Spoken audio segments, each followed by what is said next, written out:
Bom dia, boa tarde e boa noite, pessoal. Sejam muito bem-vindos à nossa segunda aula de análise na reta, onde hoje não vai ser futebol, mas vai também ter...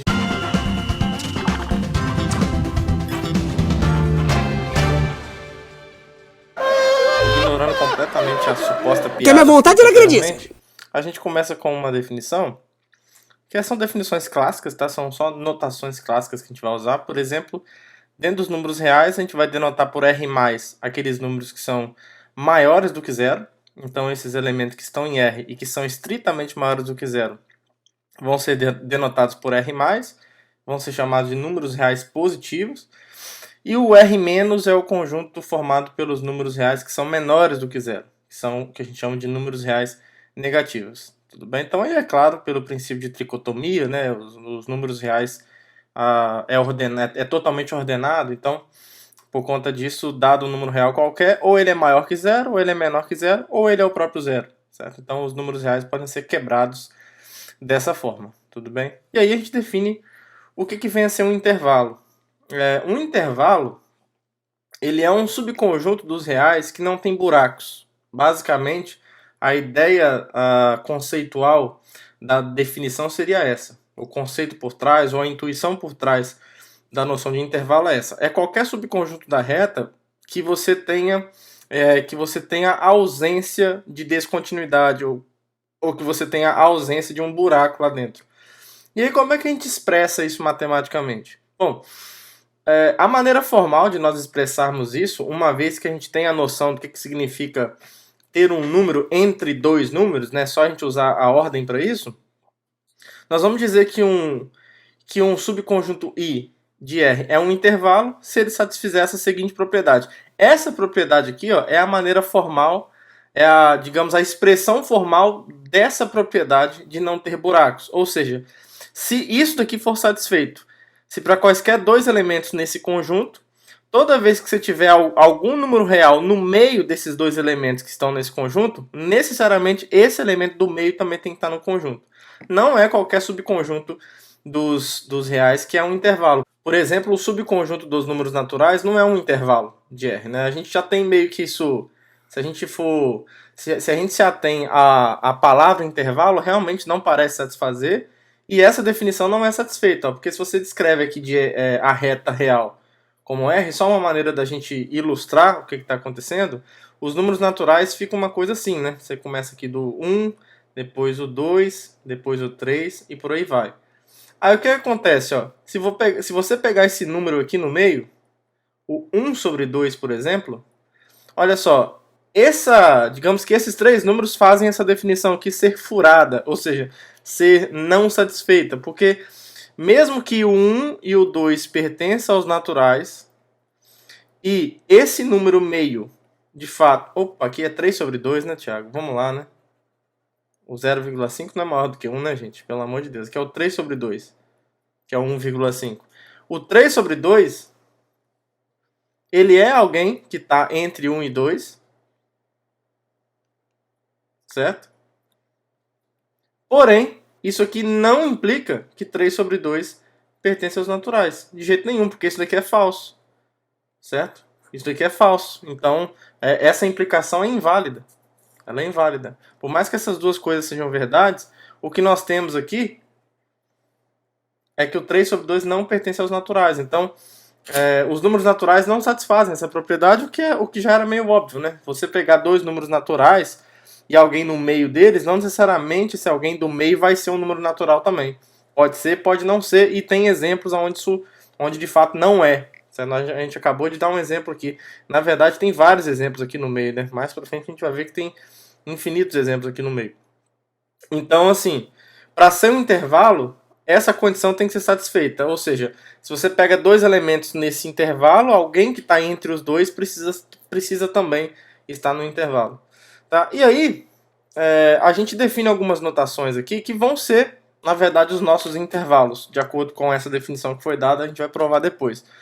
Por exemplo, esse conjunto aqui, colchete A, B, colchete, depois a gente vai chamar isso aqui de intervalo fechado em A, fechado em B. É, por definição, o conjunto dos números reais que são maiores ou iguais a A e menores ou iguais a B, né? Uma ilustração clássica aqui Sempre que puder, é bom fazer ilustração geométrica porque ajuda a gente a criar as intuições. Ó. Vou colocar o pontinho fechado no A para indicar que ele também pertence ao conjunto. Então, esse conjunto é o conjunto de todos os elementos que estão entre o A e o B, incluindo o A e o B, certo? Então, aqui a gente tem todos esses caras aqui do meio. O intervalo, depois isso aqui vai ser chamado de intervalo, a gente vai mostrar que esses caras são intervalos. Esse aqui é um intervalo aberto em A, então a gente coloca uma bolinha aberta aqui só para indicar que o A está aqui como alguém que é uma cota inferior desse conjunto, mas ele mesmo não faz parte do conjunto, e o B é uma cota superior, mas você só contabiliza, são só os elementos que estão aqui no meio, sem contar o B e o A, certo? E aí você tem os intervalos, que vão ser intervalos, que são fechados de um lado, ou seja, o elemento aqui a gente vai ver depois que é o ínfimo. O ínfimo está no conjunto, o A está no conjunto, mas o B não está. Então são os caras que são maiores ou iguais a A e estritamente menores iguais, estritamente menor que B, não igual, estritamente menor que B. E aqui o contrário. O cara que são os maiores do que A, sem contabilizar o A, e depois aqui os caras que são menores ou iguais a B, e aí todo mundo aqui no meio. Aí agora vem aqueles que daqui a pouco nós vamos chamar de ilimitados, porque a gente só coloca uma limitação em em um dos sentidos. Por exemplo, esse daqui é o conjunto de todos os números reais menores ou iguais a B. Você não coloca nenhum limite inferior para esse conjunto. Então isso aqui seria, se aqui tiver o B, ele vai ser essa semi-reta aqui para trás. Ó. Todo mundo aqui para trás, indefinidamente, contabilizando o B, certo? Aqui é quase a mesma coisa, só que o B sendo excluído da jogada, então o B está aqui só como uma referência, a gente sabe que ele vai ser o supremo desse conjunto, mas que ele de fato é a menor cota, ele é a menor cota superior aqui. Agora, e aí os elementos são esses aqui, né? São os menores do que B. O B mesmo não faz parte. E agora o contrário, né? Você limitando por baixo. Então aqui a gente vai ter, por definição, o intervalo fechado em A e aberto em mais infinito. A gente deixa em aberto no mais e no menos infinito. É claro que esses símbolos não denotam números, tá? São só símbolos que a gente se utiliza para ilustrar que, olha, esse menos infinito aqui quer dizer que a gente não está limitando inferiormente. E o mais infinito não, quer dizer que a gente não está limitando superiormente. Então começa aqui no A, digamos assim, e aí daí para frente tem todo mundo. Tem todo mundo. E aqui começa no A, mas sem contabilizar o A. Né? Na verdade não começa no A. O A está ali só mesmo como uma referência, mas ele mesmo não faz parte do conjunto, apesar dele ser o ínfimo. Tá? Então eu vou deixar como exercício para vocês, por exemplo, mostrar, por exemplo, que o sup desse conjunto, ó, mostrem aí, ó, exercício, que o sup do intervalo fechado AB é igual a B, que o ínfimo do intervalo fechado AB é igual a A. Aqui, ó, o sup do intervalo aberto AB vai ser o B, e o ínfimo do conjunto intervalo aberto AB é igual a A. Provem, tá? É um belo exercício para vocês fazerem. Depois aqui, ó, o sup desse intervalo fechado em A e aberto em B. Isso é igual a B. E o ínfimo desse intervalo AB é A. Aqui, mesma coisa, né? Então eu já vou colocar todos os enunciados aqui de uma vez para vocês. Então esses são os que daqui a pouco a gente vai chamar de limitados, né? Os dois tem sup, tem inf, supremo e ínfimo. Aí aqui só tem supremo. O supremo desse conjunto menos infinito até B, fechado em B, é o próprio B. O ínfimo não tem, tá? Ele não é limitado inferiormente, então como ele não tem cota inferior, muito menos tem o ínfimo. Aqui é a mesma coisa, o sup também é B. Aqui com a diferença que o supremo não pertence ao conjunto.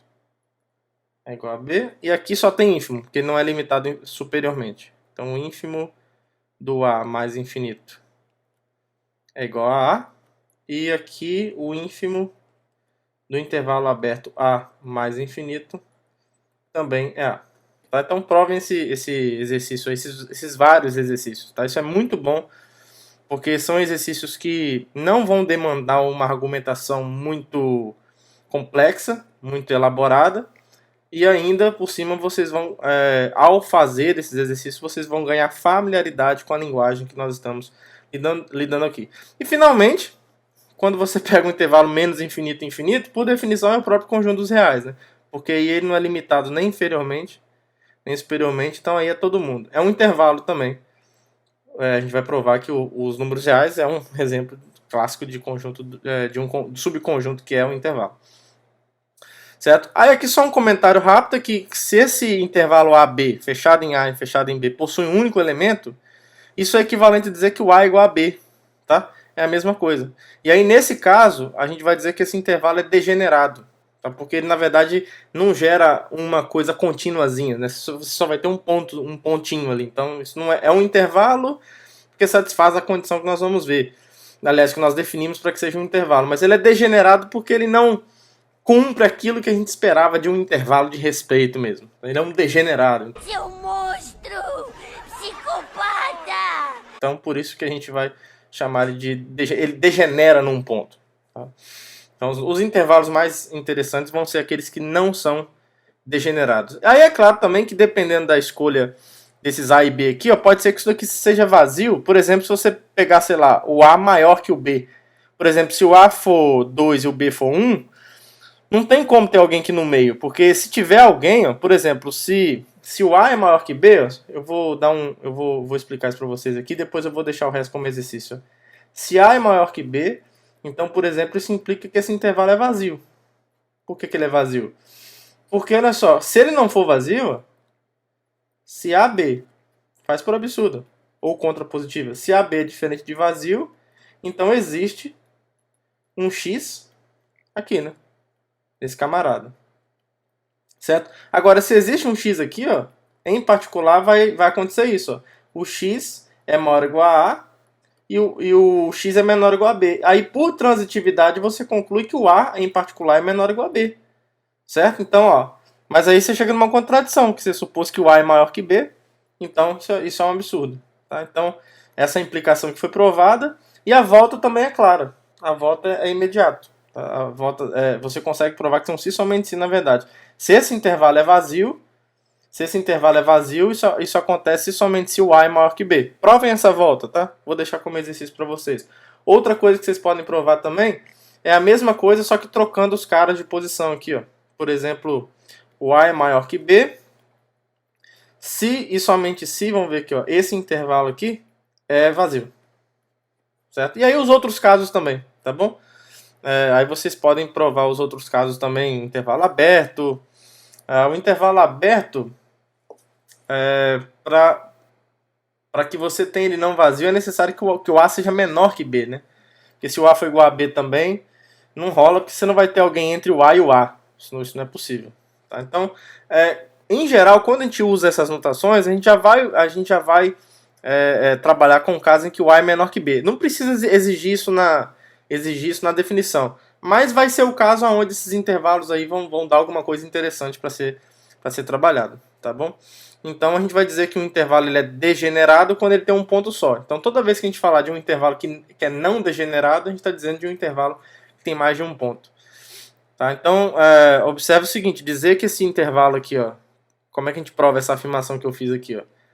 Se esse intervalo tem um único ponto, se ele tem um único ponto, sei lá, então ele é um conjunto dessa forma, né? Ele é um conjunto formado por um único ponto. Agora, é verdade que o A, se a gente supõe... Aliás, é verdade que o A e o B pertencem a esse intervalo, né? Porque, por exemplo, essa igualdade está nos dizendo isso, ó, que o C é menor ou igual a B e que o C é maior ou igual a A. Então, em particular, a gente tem isso. A menor ou igual a B. Então, se o A é menor ou igual a B, é claro que isso daqui vai acontecer, então. Que o A e o B pertencem a esse intervalo. Porque isso aqui é verdade, ó. A é menor ou igual a A, que é menor ou igual a B. Então, olha aqui o A no meio. Então, ele está no intervalo fechado. E isso aqui também é verdade. A é menor ou igual a B, que é menor ou igual a B. O B também está entre os dois. Com a ordem menor ou igual. Então, os dois caras estão aqui. Só que esse conjunto é unitário. Então, o A tem que ser igual a C e o B tem que ser igual a C. Em particular, o A tem que ser igual a B. Tá bom? Então, acabou, né? Então, essa ida foi. A gente provou que se esse intervalo for um ponto só, o A aqui. Ficou feio esse A aqui, né? Deixa eu escrever melhor. A tem que ser igual a B. O A tinha ficado muito parecido com o C. Para a volta, se a gente supõe que o A é igual a B, ó, se você supõe isso, esse conjunto aqui agora é x em R tais que o A é menor ou igual a x, que é menor ou igual a B. O B é A, né? Então, olha só.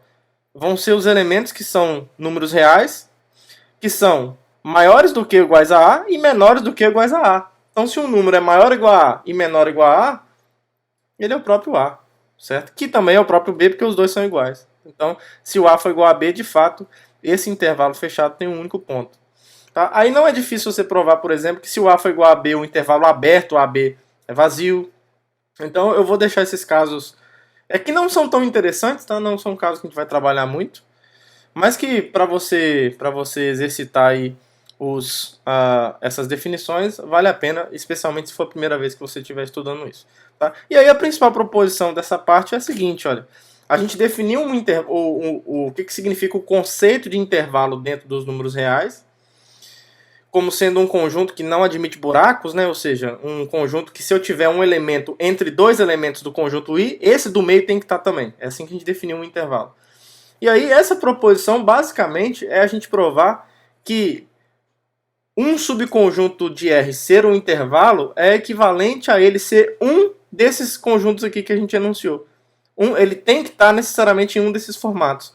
Então, esses são os únicos intervalos da reta, as possibilidades. Né? Claro que não são só 8, porque para cada A e B, especialmente com A menor ou igual a B, ou A menor que B, dependendo do caso, isso gera intervalos diferentes.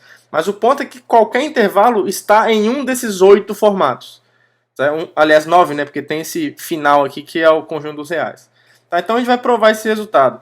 Como tem muitos casos, especialmente para a volta, né, seria provar então que todos esses conjuntos, esses 9 conjuntos aqui são intervalos. Para essa volta eu vou fazer só 2 casos e vou deixar o resto para vocês fazerem. Tá? Porque é muito parecido, é bem tranquilo. A gente vai usar basicamente a transitividade das relações de ordem envolvida. Tá? Aí na ida a gente dá uma atenção maior. Eu vou começar pela volta então, porque na volta eu não vou fazer todos não. Mas aí o resto vocês vão ver que é bem tranquilo. Então na volta, olha só. Quando eu tenho que supor que I é um subconjunto de R em um desses formatos acima, né? Então tem 9 casos. Então eu vou fazer 2 aqui. Um caso que é limitado, entre aspas, a gente não definiu o que é isso ainda. Ou seja, eu vou fazer aonde I é um desses 4 daqui de cima e depois eu vou fazer o caso em que I é um desses de baixo aqui em cima. O restante eu vou deixar para vocês. Vocês vão ver que na verdade são bem parecidas as demonstrações. Tá? Então, por exemplo, eu vou supor que acontece esse caso aqui. Ó. Eu vou supor que I é um conjunto nesse formato. Intervalo fechado AB com A e B números reais. Deixa eu fechar aqui porque essa parte aqui não tem nada a ver com a demonstração. Eu quero mostrar que isso é um intervalo, certo? Então, qual é a definição de um intervalo? Eu tenho que pegar 2 elementos quaisquer nesse conjunto, e aí um que está entre os dois, e mostrar que esse um que está entre os dois tem que estar ali também. Bem fácil, quer ver? Vou pegar então C e D, pertencentes a esse intervalo I, e X em R, com C menor que X, menor que D. O nosso objetivo, lembra, é mostrar, vou colocar aqui, ó, quero mostrar que o X pertence ao I. Basicamente é isso, né? A gente tem a reta real aqui, aí eu sei que eu tenho o A aqui, eu tenho o B aqui, eu estou considerando esse intervalo fechado. Esse conjunto, né? Esse conjunto dos caras que estão entre o A e o B, considerando o A e o B. Depois eu chamo isso de intervalo, mas a gente não sabe ainda se é um intervalo, né? A gente está provando exatamente isso. Aí a gente fez o que aqui, ó? Aí eu peguei o C aqui, o D aqui. Eu sei que esses caras, estou supondo que eles estão em I, certo? E eu peguei um X aqui no meio. O meu objetivo é mostrar que o X está no I, que é esse intervalo fechado AB. O desenho grita isso pra gente, né?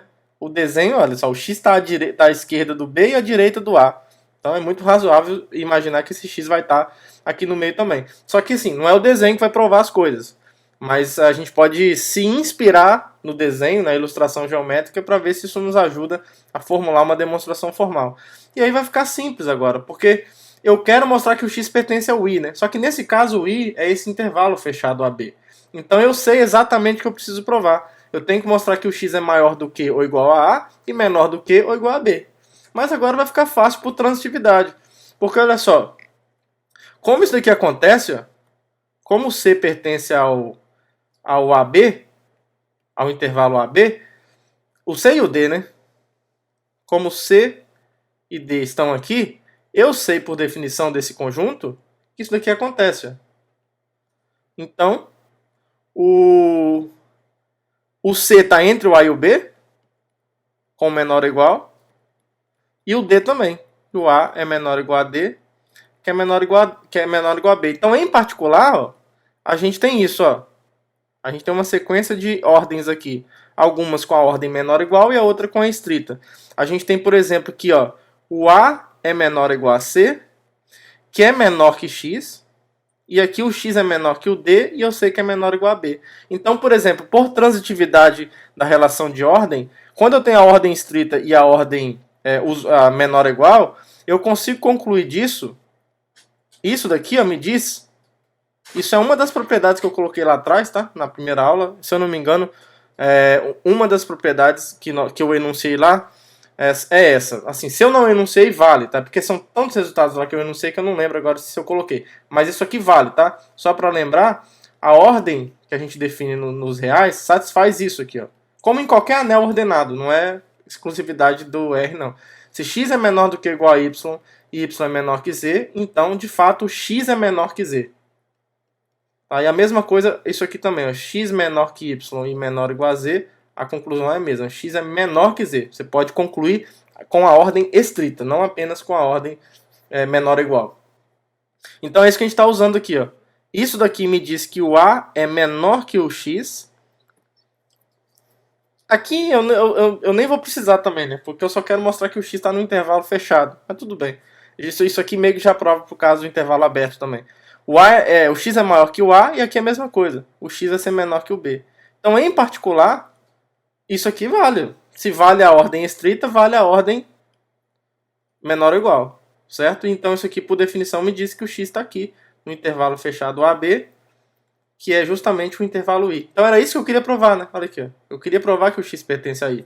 Então, essa demonstração aqui, ó, esse argumento que eu acabei de escrever, prova que esse conjunto é um intervalo. A gente acabou de provar que no caso em que for um intervalo nesse formato, desculpa, quando o i é um conjunto nesse formato, isso daqui é um intervalo de acordo com a definição que nós demos de intervalo. Tá? E aí, eu vou deixar como exercício para vocês aqui, ó, os casos.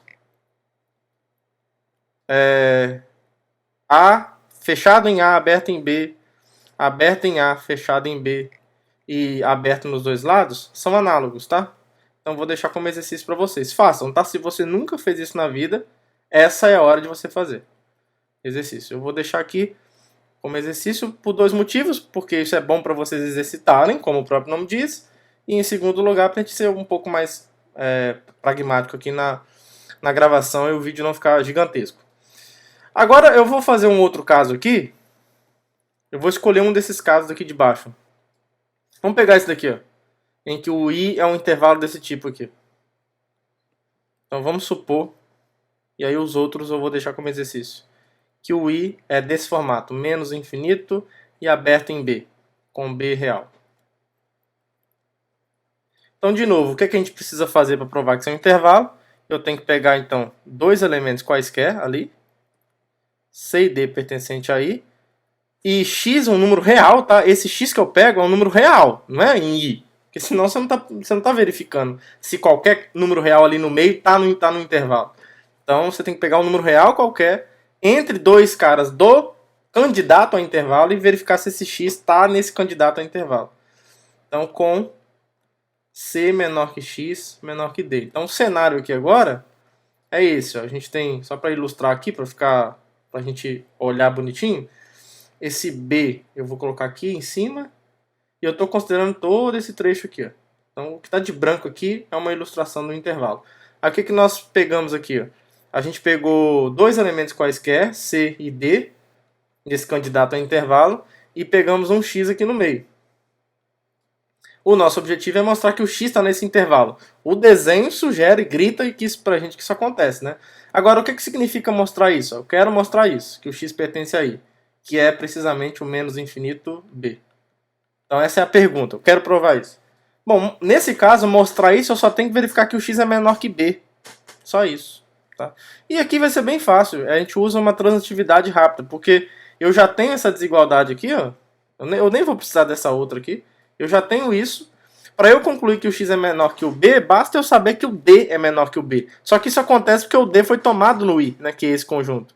Então, como o d pertence ao i, que é o menos infinito b, então, por definição desse conjunto, de fato, o d é menor que b. Agora, por transitividade da relação da ordem estrita, a conclusão que a gente chega é a seguinte, ó, x menor que d, d menor que b, então é verdade que o x é menor que b. Tá? Então, x é um número real que é menor que b. Portanto, ele está aqui. Ó. Por definição, ele está nesse conjunto aqui, que é o nosso i, a bola da vez aí para o i. Certo? Então, para esse caso foi. E aí os outros casos são análogos, que eu vou deixar como exercício também. Tá? Então, os casos... ali foi o quê? Bom, menos infinito fechado em b, depois fechado em a, mais infinito, e aberto em a, mais infinito. E o R, né? É o exemplo clássico de intervalo. Mostrar que R no intervalo é até sacanagem. Claro que R no intervalo, porque se você pega um número real entre dois números reais, bom, esse cara que você pegou que é um número real, é um número real. Pronto, acabou. De tão fácil chega a ser até difícil, mas não é. Então esses casos aqui são análogos. E eu vou deixar aqui como exercício para vocês. Certo? Façam, tá? Façam, por favor. E aí, vamos para a ida agora, então. Isso foi a volta, né? Eu parti do princípio que eu sabia que o i era um desses conjuntos aqui de cima. Agora eu sei, na ida, o que eu sei, eu só sei disso daqui, ó, que o i é um intervalo. Então ele satisfaz aquela propriedade. Para eu conseguir determinar de qual tipo esse intervalo vai ser, pessoal, vai depender da gente saber se esse conjunto i é limitado superiormente ou limitado inferiormente. Lembra que a noção de ser limitado superiormente e inferiormente a gente já sabe o que significa. Lá, em uma aula de teoria de conjuntos, a gente definiu a noção de algo ser limitado superiormente dentro de um conjunto parcialmente ordenado. E lembra que a gente está em R, que é um conjunto totalmente ordenado, né? Na verdade, muito mais do que a gente precisa. Então a gente sabe o que significa um conjunto aqui ser limitado superiormente e ser limitado inferiormente. Então tem algumas possibilidades que a gente tem que analisar, que a partir dessas possibilidades a gente vai conseguir decidir qual é o caso para esse intervalo i. Qual daqueles conjuntos ele vai ser, em qual formato que ele vai estar. Tá, então o primeiro caso que a gente vai analisar é o seguinte, eu vou supor, e aí a limitação pode ocorrer superiormente e inferiormente, né? A gente vai supor o seguinte primeiro, ó, eu vou supor que o i seja limitado superiormente e limitado inferiormente. Certo? Depois tem outros casos, né? Na verdade tem vários casos. Ele pode ser limitado superiormente, não limitado inferiormente. Então tem esses casos que a gente precisa analisar. E nada, né? E ele não ser limitado nem superiormente nem inferiormente. O que acontece então para esse caso? Bom, se esse conjunto I é limitado superiormente e limitado inferiormente, ele tem ínfimo e tem máximo, e supremo. Máximo não, ele pode ter, mas não necessariamente. Ele tem a princípio um supremo e tem o ínfimo. Então, eu não sou bobo é nada, eu já vou chamar logo de A como sendo o ínfimo do I e de B como sendo o supremo do I. Certo? Aí, olha só. Isso aqui nos diz, com certeza, que o A é uma cota inferior do I, por definição de ínfimo, e que o B é uma cota superior do I, certo? Então, o que vai acontecer? Agora a gente tem que analisar, assim, de cara a gente já tem isso, né? De cara. Se você pega então um elemento qualquer em I, ó, o A não é uma cota inferior, então isso aqui é verdade. O A é menor ou igual a X. e o B não é uma cota superior, então x é menor ou igual a B. Então, é verdade que isso daqui acontece. Ó.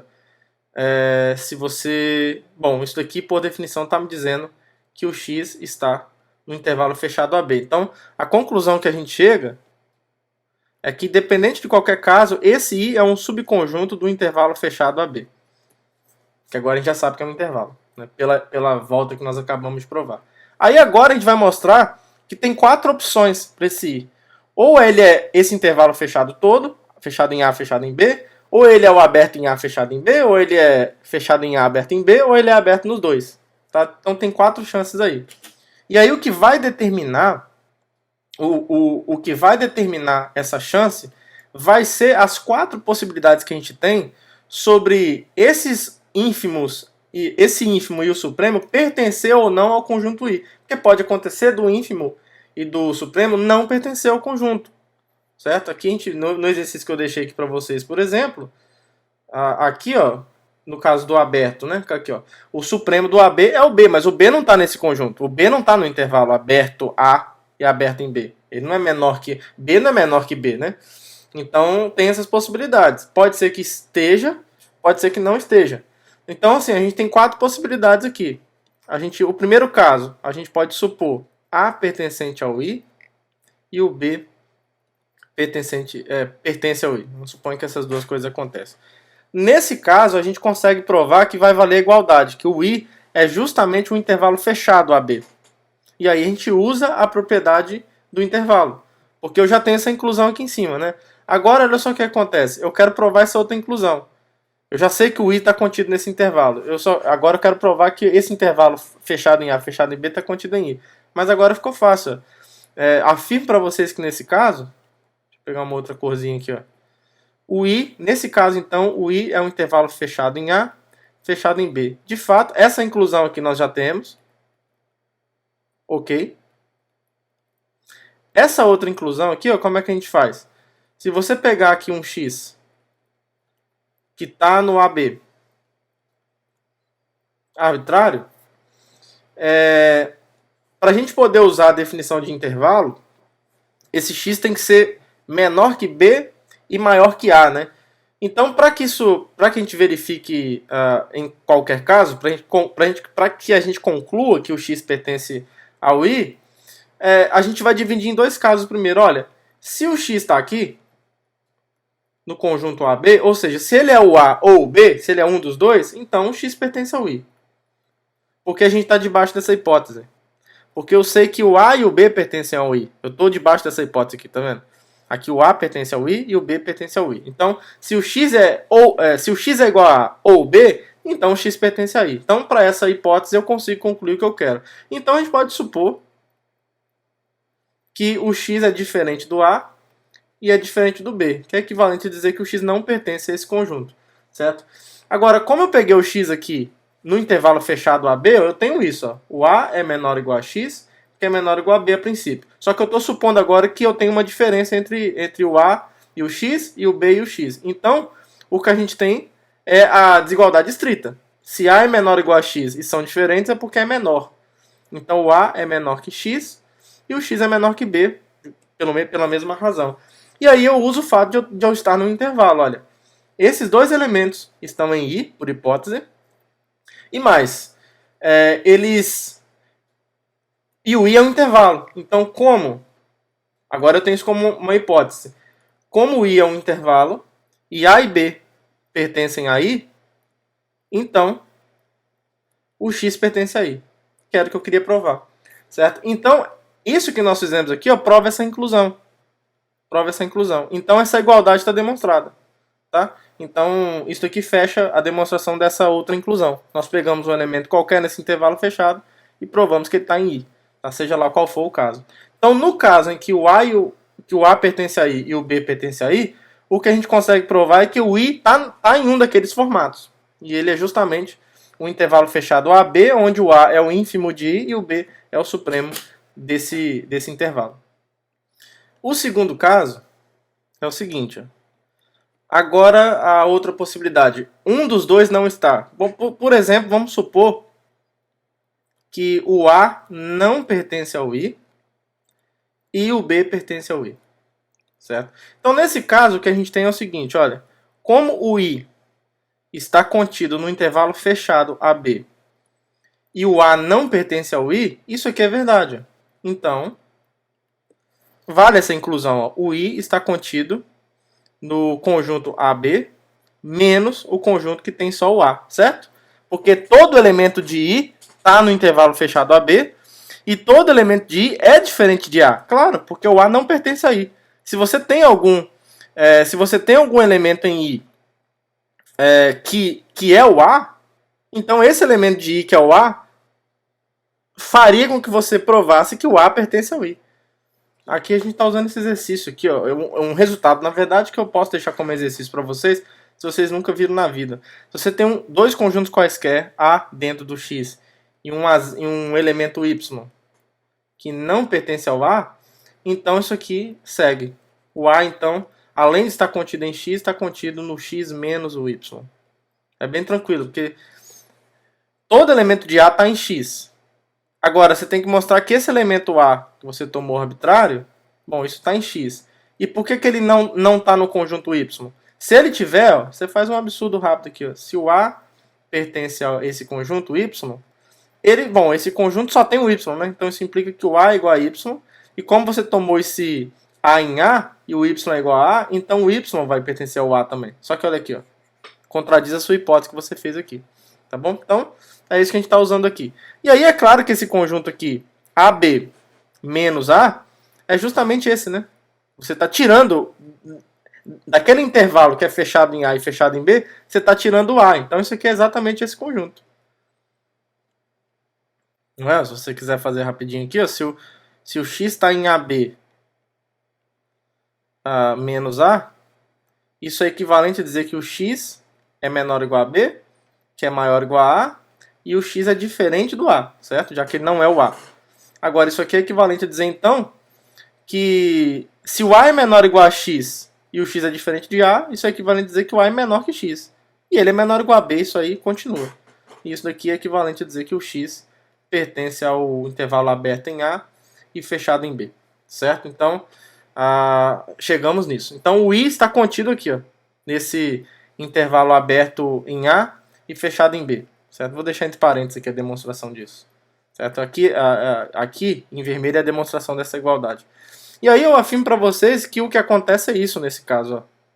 Nesse caso que nós temos aqui, o I é justamente o intervalo aberto em A e fechado em B, que é que está no formato de um desses conjuntos aqui em cima, né? É justamente isso que a gente quer provar, que o I tem que ser um desses caras aqui, em algum formato. Olha aqui, ó, é esse conjunto aqui. Uma das inclusões a gente já provou, então essa é uma afirmação, né? Essa inclusão que a gente acabou de provar, ok? Foi isso que a gente fez aqui agora. A outra inclusão vai ser bem tranquila, a gente vai usar o fato do I ser um intervalo, né? Se você pega um elemento aqui qualquer, um X no intervalo aberto em A e fechado em B, o que você vai concluir é o seguinte, você quer mostrar que o X está em I, né?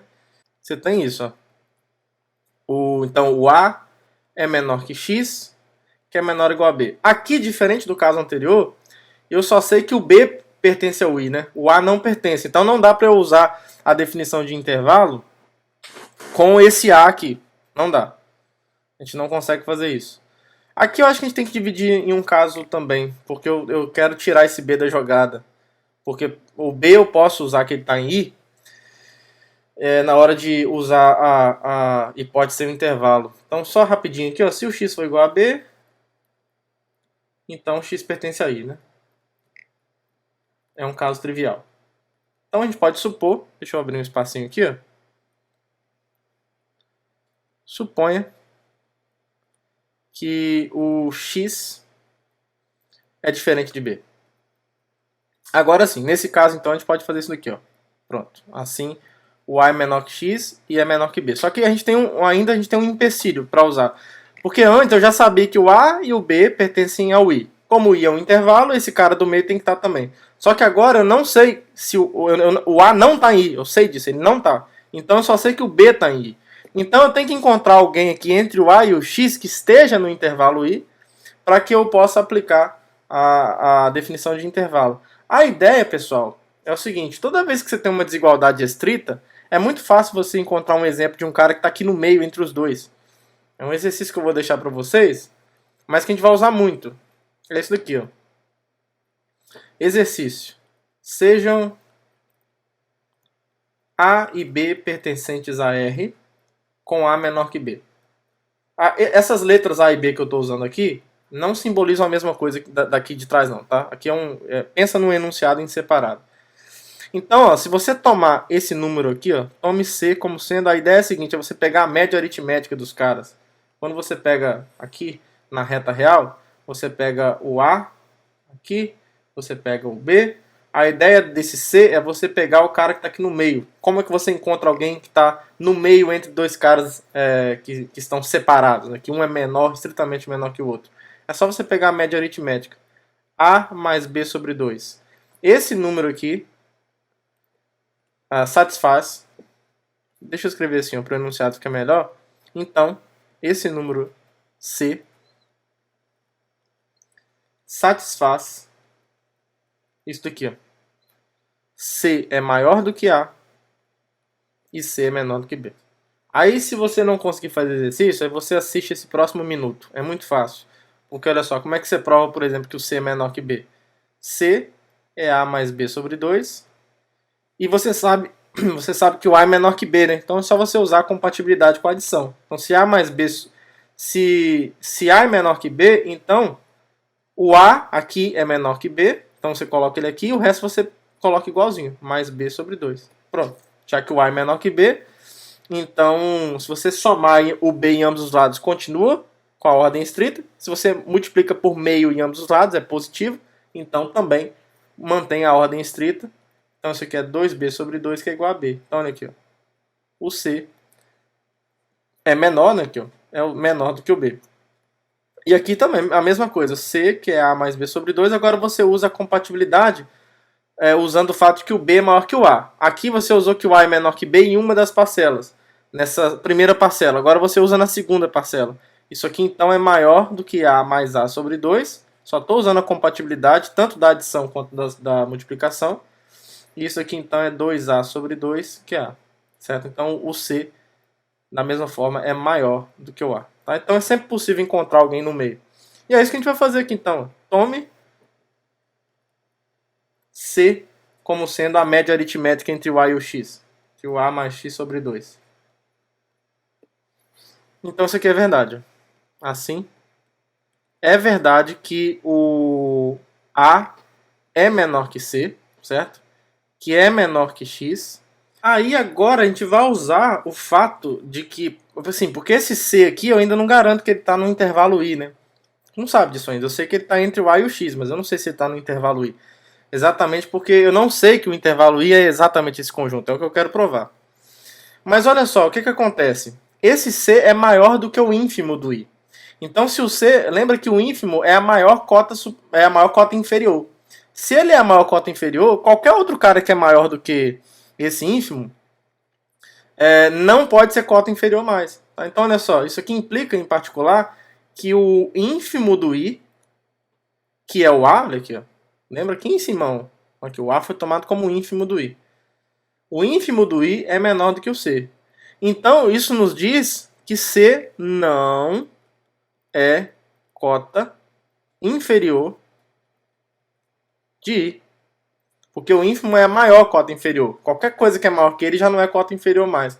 Agora, o que significa dizer que C não é cota inferior de I? É que C não limita o I inferiormente. Ó. Se você quiser fazer um desenho para ilustrar melhor, você tem aqui o C. Como o C não limita inferiormente o I, então tem alguém aqui assim, ó, que está em I. Certo? Isso daqui não é verdade. Ó. Essa afirmação, para todo x em I, x é maior ou igual a C, é falso. Isso aqui o que vale é a negação disso. Certo? Então, o que vale é que existe um elemento em I, tal que o x é um elemento... Eu não vou chamar de x porque eu já estou usando o x para isso. Né? Deixa eu colocar y aqui. Ó. Vai ter que existir um y em I que é menor que C, né? Que não satisfaz isso. Existe um y em I aonde o que vale é o contrário de dizer que y é maior ou igual a C. Ou seja, o y tem que ser menor que C. Então isso aqui implica dizer que existe, sei lá, um y pertencente ao i com o y menor que c, certo? Já que c não é uma cota inferior de i. Então o que nós temos agora é isso, ó. Logo, o y é menor que o c, que é menor que o x, que é menor que o b. Por que isso é importante? Porque agora, olha, eu tenho o x entre dois elementos que eu sei que estão no intervalo i. Isso daqui pertence ao i, agora eu consegui ele assim, e o b eu já consegui no i também, certo? Então, como isso aqui acontece, agora eu posso usar o fato do i ser um intervalo. Eu posso até apagar esse cara do meio, porque não importa mais. O fato é que o y está entre y e b, desculpa, o x está entre y e b, aonde esses dois elementos dos extremos estão no intervalo. Então, e como i é um intervalo, o x pertence ao i. Certo? Que era exatamente o que eu queria provar. Certo? Nós pegamos um elemento qualquer nesse intervalo aberto em A e fechado em B e mostramos que ele está em I. Então isso mostra essa igualdade. Isso mostra essa igualdade. Tá bom, pessoal? E aí, tem outros casos aqui, certo? Que esses eu vou deixar como exercício para vocês. Que vocês vão fazer exatamente o que eu fiz aqui com as devidas modificações. Por exemplo, esse caso aqui, ó, que é o que falta, com esse primeiro caso, né, com o caso 1, tem esses 4 subcasos. O terceiro é esse. Ó. Eu vou deixar para vocês provarem o seguinte. Olha, se A, aqui o A não pertence a I. Né? Se for o contrário agora, se o A pertence ao I e o B não pertence ao I, então provem isso daqui. Ó, que o intervalo I, lembra que o A é o ínfimo do I e o B é o supremo do I. Né? Então nesse caso o intervalo I vai ser fechado em A e aberto em B. Então provem isso, tá? E o último caso que falta, com esse primeiro caso, o último subcaso que falta nesse caso, é quando nenhum dos dois está em I. Se o A não pertence a I e o B não pertence ao I, então mostrem que o I é um intervalo aberto a B. Tá? Vocês vão usar ideias muito parecidas com o que eu fiz aqui. Tá? Você vai precisar de usar essas propriedades que determinam o que é o supremo. Lembra que o supremo é a menor cota superior e que o ínfimo é a maior cota inferior. Então, provem esses dois subcasos que faltam aí. Tá? E aí, o outro caso que falta analisar é quando, por exemplo, o i é limitado superiormente e não é limitado inferiormente. Vamos lá, vamos analisar esse caso. Então, suponha que i seja limitado superiormente e não limitado ou ilimitado inferiormente. Claro que esse caso aqui vai exigir alguns subcasos também. Então, assim, como ele é não limitado inferiormente, ele não tem ínfimo, certo? Então, o que ele vai ter aqui é só sup mesmo. Então, vou tomar B como o supremo do I. E aí, a gente tem que dividir em casos também, assim como a gente fez anteriormente. Então, o caso 2.1, por exemplo, é supor que o B pertence a I. Vamos supor que o B pertence a I. Nesse caso, a gente vai mostrar isso, ó. Que o I é justamente menos infinito, porque ele é limitado inferiormente. E ele é limitado superiormente por B, e o B pertence ao I, né? Então isso aqui vamos lá, vamos mostrar que isso é verdade. Essa inclusão aqui, ó, por que é verdade? Bom, porque o B é um supremo do I, o B é uma cota superior, né? Então assim, como o B é o supremo do I, como o B é igual ao sup, em particular isso aqui é verdade, ó. X é menor ou igual a B para todo x pertencente a I. Agora, isso daqui é imediato. Então, isso diz exatamente que isso daqui acontece. Se você pega um elemento em I qualquer, ele está nesse intervalo. Está nesse intervalo, certo? Porque essa é a definição, né? Pega um x qualquer em I. Então, tem que ser menor ou igual a B, porque B é uma cota superior de I. Então, tranquilo. Agora, a gente tem que provar outra inclusão. Vamos lá, vamos para outra inclusão aqui. Vamos pegar um elemento qualquer nesse intervalo, de menos infinito até B. Meu objetivo é mostrar que ele está em I, certo? Então, assim, o que eu sei é isso daqui, ó. Sim, o x é menor ou igual a B. Aí aquela velha história, né? Se o x for igual a b, então o x pertence a i. Porque eu estou supondo aqui, a minha hipótese geral aqui é que o b pertence a i. Né? Eu poderia colocar isso aqui até de verde para destacar melhor aqui. Suponha b pertencente a i. Então o x vai pertencer a i, que é o que eu quero provar aqui.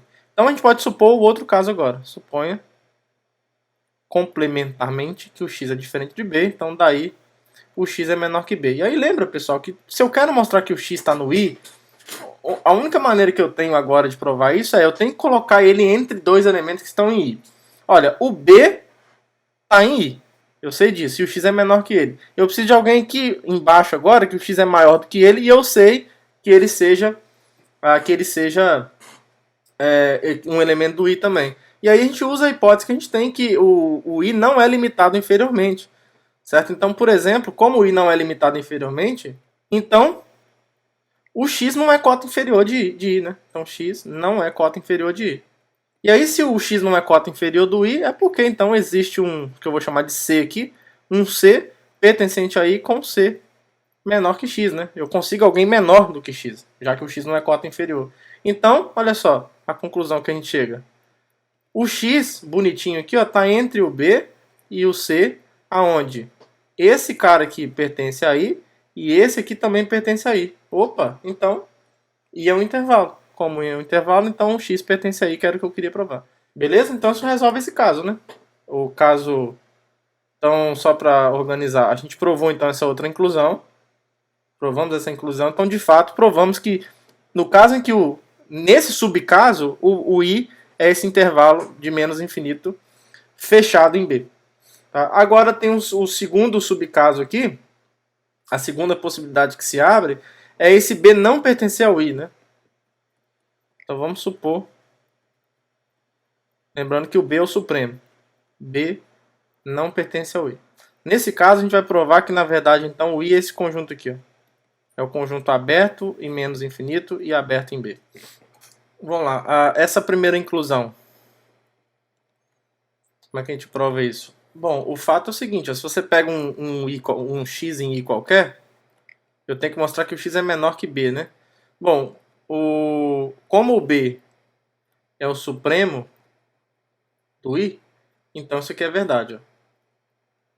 O b é uma cota superior do i, né? Então como o x está em i, isso aqui é verdade. O x é menor do que ou igual a b. Agora, o fato do x pertencer ao i e o b não pertencer ao i, mostra que eles são diferentes, né? Como o x pertence ao i e o b não pertence ao i, então em particular eles são diferentes. Então x é diferente de b. Então você tem que o x é menor ou igual a b e é diferente de b. A conclusão é que o x então tem que ser estritamente menor que o b, que era o que a gente queria provar. Né? Então isso aqui implica que o x, por definição, está nesse conjunto menos infinito. Até o b aberto em b. Né? Então o que a gente tem que fazer agora é se preocupar com a recíproca. E a gente vai usar algumas ideias parecidas, olha só. Porque quando eu pegar o contrário aqui, vou pegar então um x no intervalo menos infinito até b. Então a gente sabe isso daqui, ó. X é menor que b, o que implica necessariamente que o x é menor do que o supremo do i, né? E aí, lembra que o supremo é a menor das cotas superiores. Então, se o x é menor que o supremo, ele não é uma cota superior de i. E aí, se x não é uma cota superior do i, é porque existe, então, sei lá, chamar de c, um c pertencente a i maior do que o x, já que ele não é cota superior.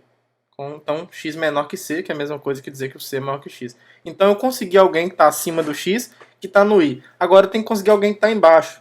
Mas eu já sei que o i não é limitado inferiormente. Né? Então, a gente usa a mesma coisa que a gente fez antes. Então, como o i não é limitado inferiormente, então x não é cota inferior de i também. O que implica, então, a existência de um certo d em i com d menor que x.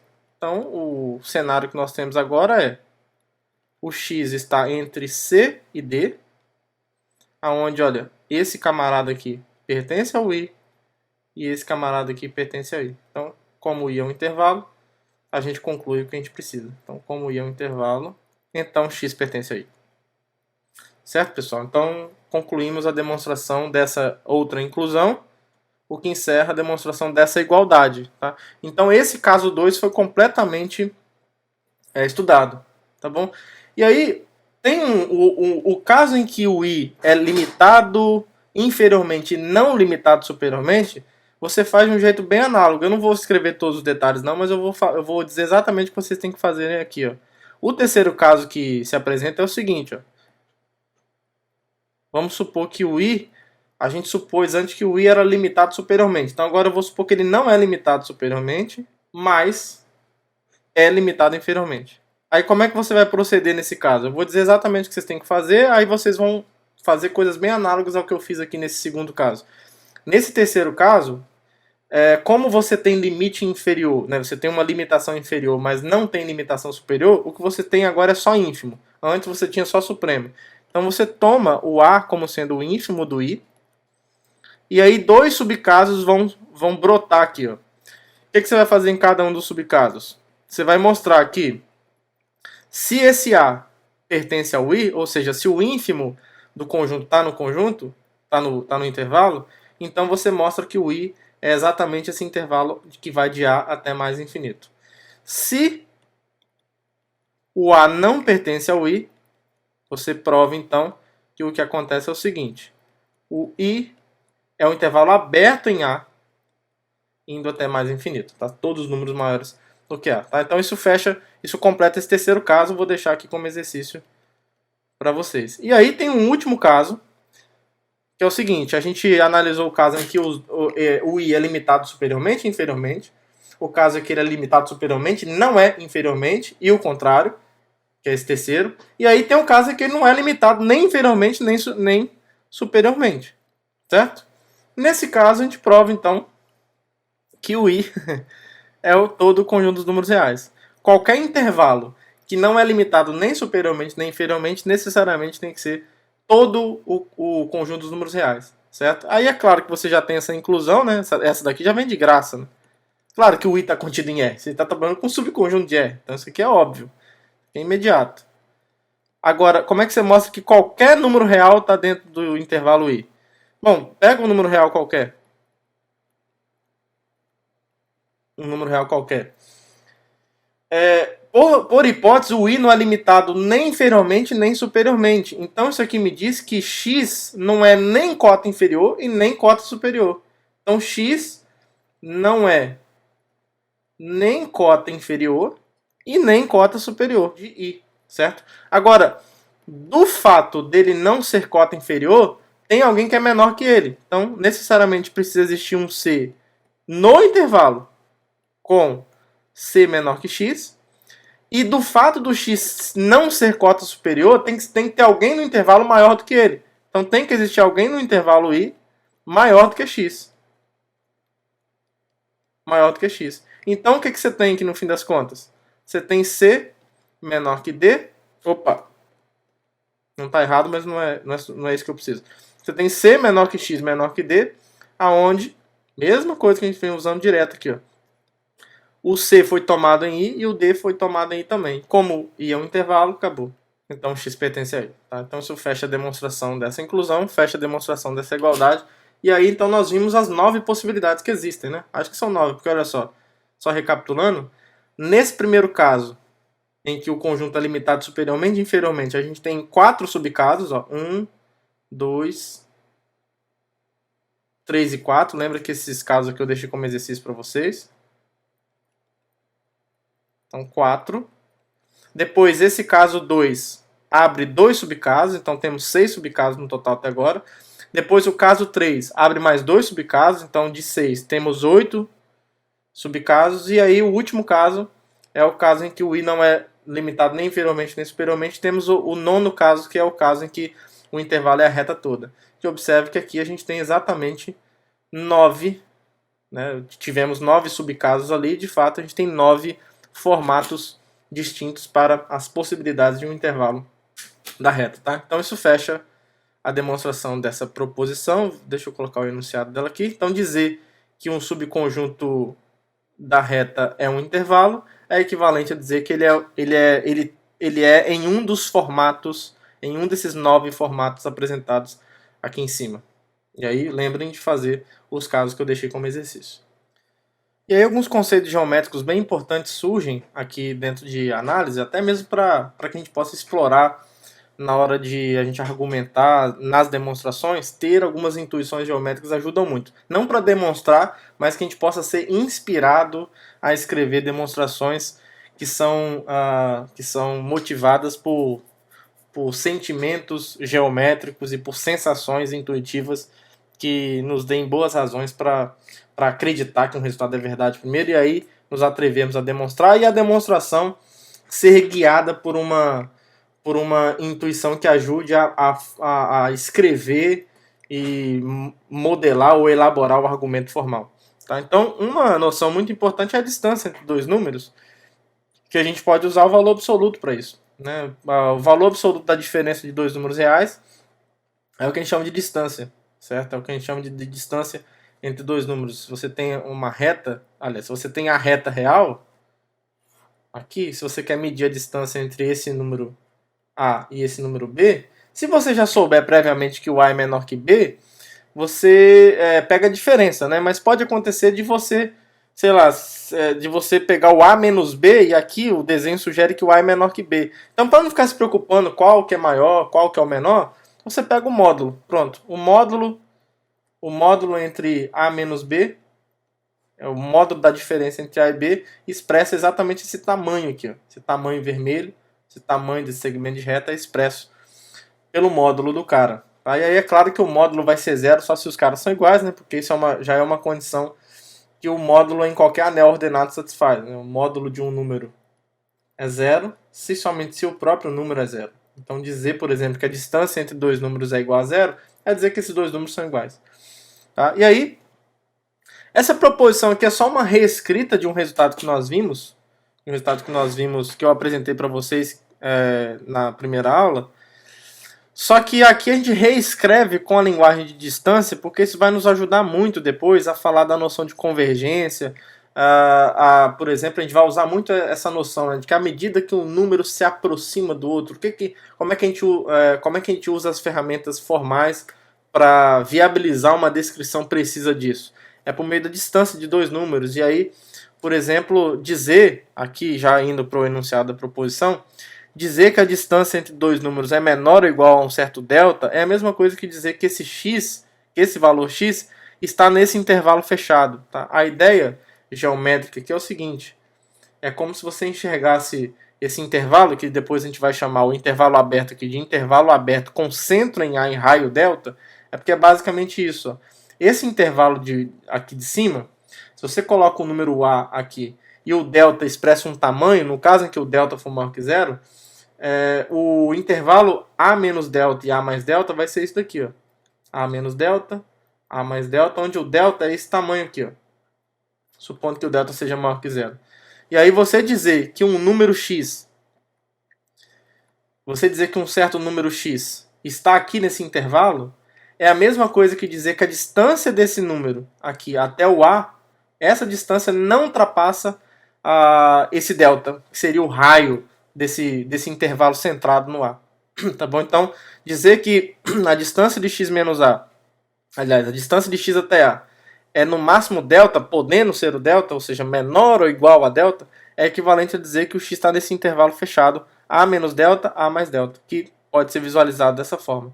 Tá? No item B é quase a mesma coisa, só que com a desigualdade estrita. Então a distância é estritamente menor que o delta, somente se o x está no intervalo aberto centrado no A com raio delta, ou seja, no intervalo aberto em A menos delta e aberto em A mais delta, que seria quase o que está aqui em cima, só que você eliminando os extremos. Né? Aqui ficaria sem esse pontinho aqui. Ó.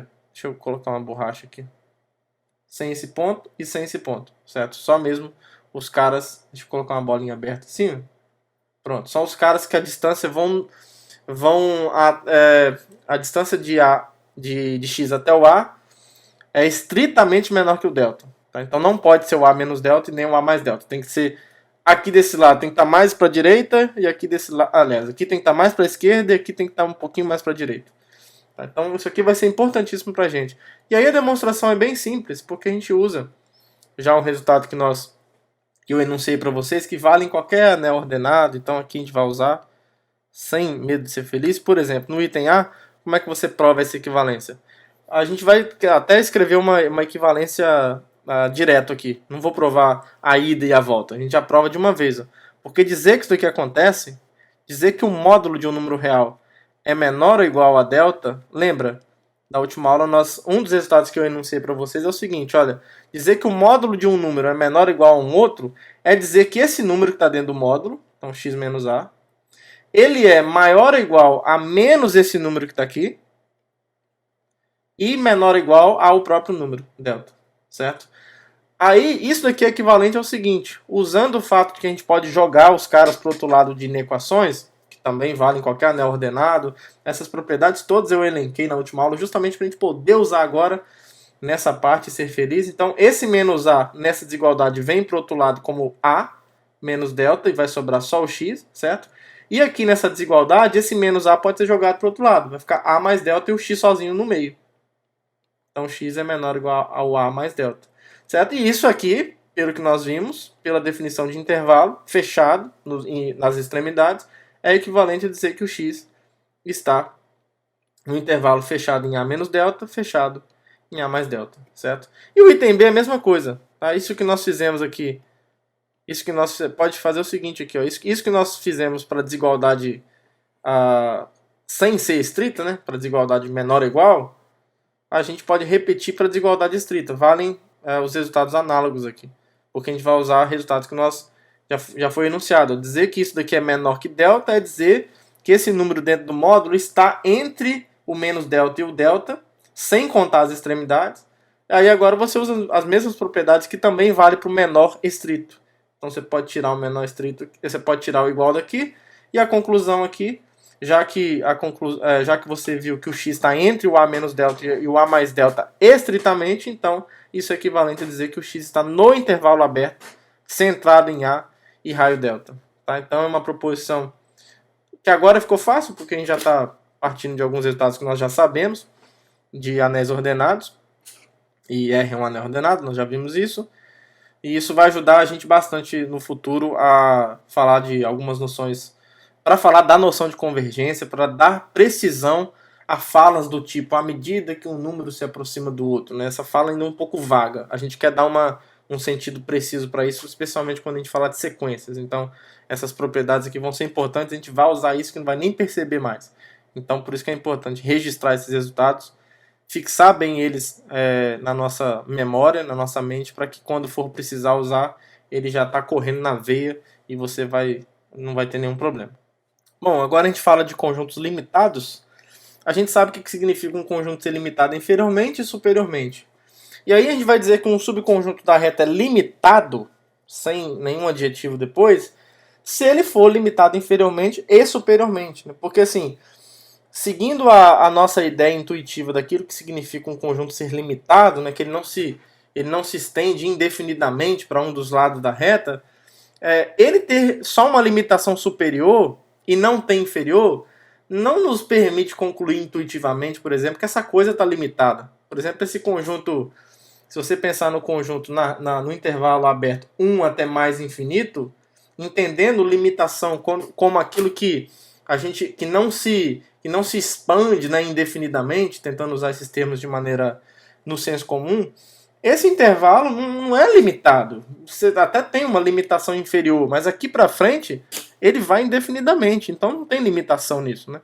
Então a ideia, pelo menos no caso da reta, é que limitação tem a ver com ser limitado inferiormente e superiormente, porque aí essa coisa vai tá bem controlada ali num espaço que pode até ser grande, mas que não se expande indefinidamente para qualquer um dos lados que a reta cresce, digamos assim, né? Sendo bastante geométrico aqui na minha fala. Tá? Então mais isso que eu acabei de falar é mais uma explicação do porquê que a gente define a noção, o conceito de limitação dessa forma. Então a gente vai dizer que um subconjunto da reta é limitado se ele for limitado inferiormente e superiormente. Tá? E aí, caso contrário, ele vai ser chamado de ilimitado. E aí vem direto da definição esse corolário. Por exemplo, os intervalos por definição, tá? Por definição, os intervalos da forma AB fechado em A, fechado em B, fechado em A, aberto em B, aberto em A, fechado em B e aberto, o intervalo aberto, AB mesmo, são limitados. Todos eles têm uma cota inferior e têm uma cota superior, o A e o B. O A é uma cota inferior e o B é uma cota superior. Então eles já nascem limitados por definição. Agora, esses outros intervalos aqui, ó, da forma A mais infinito, fechado e aberto, ele é limitado inferiormente, mas não é superiormente. Então é ilimitado. Esses outros aqui são limitados superiormente, mas não são inferiormente. Então são igualmente ilimitados. Tá? E o próprio R é ilimitado também. R não tem cota inferior e nem superior. Tá? Então já nasce... esse corolário aqui é um corolário da definição mesmo. Já tem direto esses caras... esses 9 tipos de intervalos, digamos assim, a gente já consegue determinar em cada um deles quais são os limitados e quais são os ilimitados. E aí um resultado que é bem útil para a gente é descrever a limitação por meio do módulo. A ideia é que qualquer conjunto limitado pode ser visto como um subconjunto de algum intervalo centrado no zero. Tá? É isso que essa proposição está dizendo. Ó. Por mais que esse conjunto esteja longe do zero, imagina que o zero está aqui, a origem está aqui. Aí suponha que você tem um conjunto X aqui, ó, azulzinho aqui. Ó. Esse daqui é o meu X, certo? Ele geometricamente é limitado, né? Eu tenho uma cota inferior, uma superior aqui, uma cota inferior aqui. A ideia é que qualquer conjunto limitado pode ser colocado dentro do intervalo fechado centrado no zero ou aberto centrado no zero, tanto faz. Tá? Basta você, olha aqui, ó, pelo menos geometricamente falando, aqui, basta você pegar um cara aqui com o tamanho correto, pronto. Esse tamanho aqui já é o suficiente para colocar esse conjunto aqui dentro, certo? Desse intervalo fechado. O que eu estou desenhando de rosa aqui é um intervalo fechado centrado em zero com um certo raio. Então, geometricamente é muito razoável pensar que qualquer conjunto limitado pode ser colocado dentro de um intervalo fechado centrado em zero. Que é o que o item B está falando. O raio aqui vai ser esse C. Existe um C positivo, lembra da notação? Tal que o módulo de x, lembra que o módulo do x, conforme a nossa definição de distância, é a distância do x até o zero, né?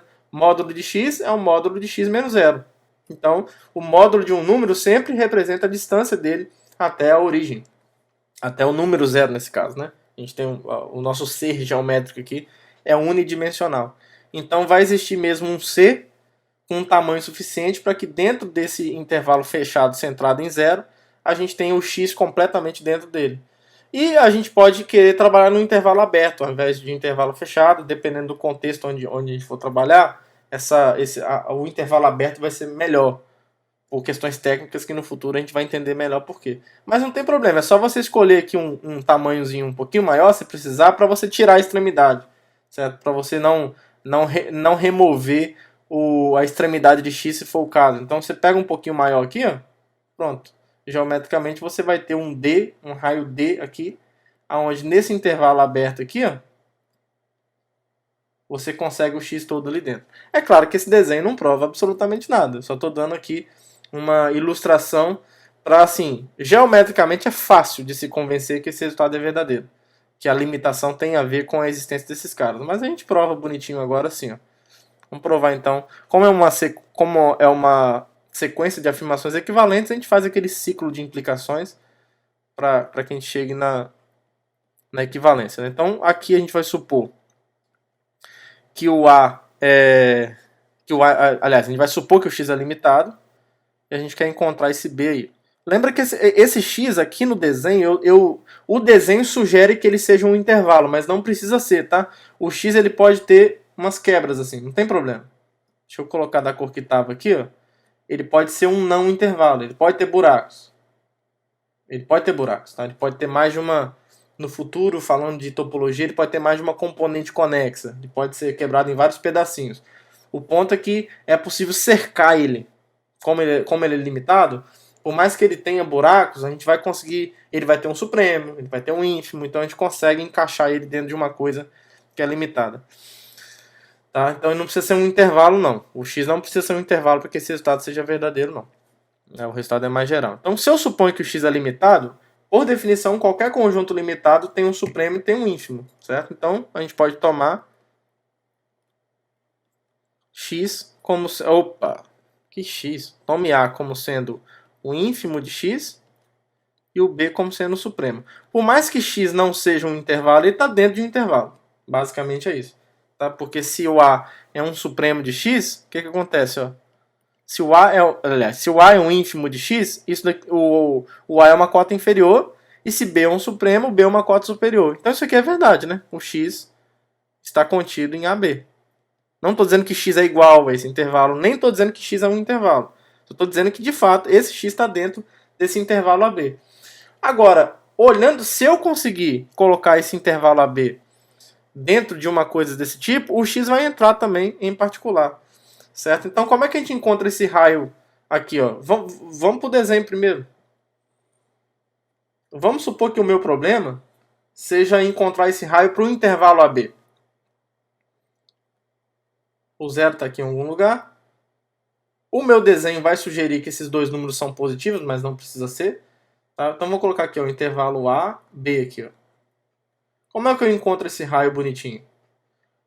Por mais que o desenho sugere, eu não vou supor que o A e o B são positivos, não. Tá? Por mais que aqui eu sei que o A é menor ou igual a B, porque eu estou supondo que o x é não vazio, né? Porque se o x for vazio, tudo isso daqui é verdadeiro. Tecnicamente, a gente precisa analisar o caso em que o x é vazio para eu tomar o ínfimo e o supremo, né? Pela definição. Ah, meu pai, é um saco ficar mexendo com vazio, mas eu vou analisar ele aqui no cantinho. Mas é tranquilo. Aí vai valer por vacuidade o item B. Então eu vou colocar aqui assim, ó. Se o x for vazio, bem pequenininho, dando o tamanho que ele merece. Se x é igual a vazio, então, sei lá, isso aqui é verdade. Ó. Escolhe 1 aqui, por exemplo. É verdade isso aqui. Para todo x, módulo x é menor ou igual a 1 para todo x pertencente a x. Porque para isso daqui ser falso, deveria existir um x no vazio que não satisfaz isso. Mas essa mera existência do x no vazio já vai ser uma contradição. Então, por vacuidade, isso daqui é verdade para o 1, por exemplo. Vale para qualquer coisa. Tá? Sei lá, pro 1 sobre 2, para qualquer número positivo que você quiser. Então, se o x for vazio, vale tal, o item B. Então, a gente pode supor que o x é diferente de vazio. Aí sim, com o x diferente de vazio, eu posso tomar o ínfimo, posso tomar o supremo, e aí eu já vou saber aqui que o A é menor ou igual a B, já que isso aqui é uma cota inferior, né, uma cota superior. Certo? E aí o que a gente vai fazer aqui? Ó? A ideia é você, geometricamente aqui, para eu conseguir cercar isso daqui bonitinho, basta eu escolher algum número aqui que seja maior do que esse B, e aí eu vou pegar o módulo, que na dúvida esse B aqui pode ser negativo, então... assim, o B especificamente, na verdade a gente vai precisar trabalhar com um máximo entre esses dois caras, porque eventualmente, ó, poderia ser esse o caso. Vamos supor que o zero, que fosse esse caso aqui, ó, que o zero estivesse aqui, e poderia acontecer desses dois números serem negativos. Aqui o intervalo está aqui. E aí o raio que você precisa, o maior módulo aqui é o módulo do A, tá vendo? Para cercar bonitinho. Você precisa de alguém que seja maior do que o módulo do A. Então, para você não ficar dependendo de vamos supor que o A é menor que o A é maior que zero, que B é maior que zero, que assim, qual é o caso que você está trabalhando? A gente pode tentar trabalhar com um raio aqui de segurança para pegar todos os casos de uma vez, ó. Que é assim, eu vou tomar um número real, chamar aqui, é o C, né? Tome C um número positivo com o C, sei lá, eu vou tomar assim um máximo. Lembra que posso tomar o máximo de conjuntos finitos, né? Então, por exemplo, o máximo entre o módulo de A, o módulo do B. Então, vou pegar o maior deles para ser raio. E aí eu vou somar um aqui para ser maior do que os dois. Tá? Porque aí com isso eu garanto que esse número aqui é positivo, porque ele é o máximo entre dois caras não negativos. E quando eu somo um, isso aqui fica maior que zero. E maior do que o módulo do A e maior do que o módulo do B. Tá? Então com isso, o que a gente tem aqui? Ó? Esse C aqui, isso tudo equivale. Ó. O módulo do A é menor que C. O módulo do B também é menor que o C. E o C é positivo. certo? Aí agora é só a gente mostrar mesmo que o módulo de x é menor ou igual a c para todo x em x. Vai ficar fácil, porque olha só. Vamos mostrar isso então, né? Módulo de x é menor ou igual a c para todo x. Na verdade, a gente consegue até o estritamente menor aqui, mas tudo bem. Eu acho que aqui a gente pode até mostrar que o A implica... Pessoal, vamos fazer o seguinte, vamos mostrar que o A implica C aqui, ó, porque é o que a gente vai concluir. Tá? O A implica C. Então aqui eu vou chamar de D. Só para ficar bonitinho com o enunciado. Onde tiver C aqui eu vou colocar D. Porque fica melhor escrito. Então aqui, ó, tome D dessa forma, com isso D. Aqui D satisfaz isso. Aqui é D maior que zero. E vamos mostrar que o módulo de x é menor que D. Para todo x em x. Né? Lembra então, se eu pegar um x em x qualquer, só lembrar do que a gente precisa fazer. Uma das formas de você provar isso, ó, deixa eu colocar aqui no cantinho, é você mostrar que o menos D é menor que x e o x é menor que D, certo? Basta a gente mostrar isso, certo? Então olha só o que vai acontecer. Isso aqui é verdade, ó. Primeiro, o x está no AB, né? Bom, isso aqui implica que o x está nesse intervalo fechado, a gente já viu isso. Então isso aqui vai implicar, o que vai acontecer? Já dá para ser direto. O x então é menor ou igual a b. Lembra que um número sempre é menor ou igual ao seu módulo. E esse D foi escolhido de modo que ele é maior do que o módulo dos dois, né, em particular do B. Então isso daqui é verdade. Então olha aqui, ó. Isso implica de fato que o x é menor que o D. Ok? Então ótimo. Por outro lado, o x é maior ou igual a A, certo? Olha aqui. Ó. X é maior ou igual a A. E o A sempre é maior do que ou igual a menos o seu módulo. Certo? Lembra desse resultado aqui, ó, que eu enunciei lá com vocês? Menos o módulo de uma coisa é sempre menor ou igual a essa coisa, que é menor ou igual ao módulo da coisa. É isso que a gente está usando. Tá? Vale em qualquer anel ordenado também. Por isso que eu não quis provar essas coisas aqui, porque isso vale de algo mais geral que a maioria de vocês já viram no curso de álgebra. Então, x é maior ou igual a menos o módulo do A. E a gente sabe que isso aqui é verdade, ó. Olha aqui, o módulo do A. O D não foi tomado de modo que ele é maior do que o módulo do A? O módulo de A é menor que o D, certo? Aí, trocando os caras de posição, ou multiplicando por menos 1 em ambos os lados, você vai chegar que menos D é menor que menos o módulo de A. Ou seja, que menos o módulo de A é maior, que tem um maior aqui na jogada, menos D. Então, isso implica que o x é maior que menos D. Então chegamos nisso daqui, ó. Então essas duas afirmações juntas nos dão isso daqui, ó. Nos dão que o menos D é menor que x, tá aqui, e o x é menor que o D, tá aqui. Então isso aqui me diz que o módulo de x é menor que D. Certo? Então isso fecha a demonstração de que o A... Isso fecha a demonstração que o módulo de x é menor que D para todo x em x. Então o A implica C foi... Que o C implica em B é óbvio. C implica em B. Absolutamente imediato. Porque aqui você pode tomar o C exatamente como D. Se você supõe que existe um D positivo, tal que o módulo de x é menor que D para todo x em x, então é menor ou igual. Se é menor ou igual. A volta aqui em geral não vale.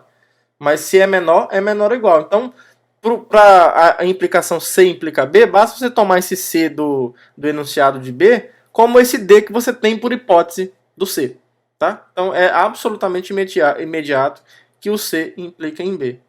E que o B implica em A vai ser bem tranquilinho também. Olha só. Vamos mostrar que o B implica em A para fechar o ciclo de implicações. Suponha que existe um C positivo tal que o módulo de x é menor ou igual a C para todo x em x. Bom, pelo que nós vimos, isso aqui implica então nisso, que menos C é menor ou igual a x, que é menor ou igual a C para todo x em x. Então, isso aqui implica que o x é limitado superiormente pelo C, Então x é limitado superiormente, ou seja, C é uma cota superior de x e que menos C é uma cota inferior de x. Tá? Então o x vai ser limitado superiormente e limitado inferiormente por definição. Agora, se ele é limitado superiormente e inferiormente, isso mostra então que x ele é limitado por definição. Tá? Então isso fecha a demonstração dessa proporção, que vai ser muito útil depois para a gente. Muitas vezes a relação da distância com a origem, para limitar essa distância dos elementos de um conjunto com a origem, para descrever um conjunto limitado, vai ser bem mais fácil, vai tornar as demonstrações mais simples, os argumentos vão ficar... isso vai ser uma importante ferramenta na hora de fazer algumas argumentações sobre convergência e coisas desse tipo. Aqui está um corolário que eu vou deixar como exercício para vocês, mas que é muito fácil, pessoal. Eu poderia ter colocado esse corolário também como um corolário da definição, porque é muito imediato.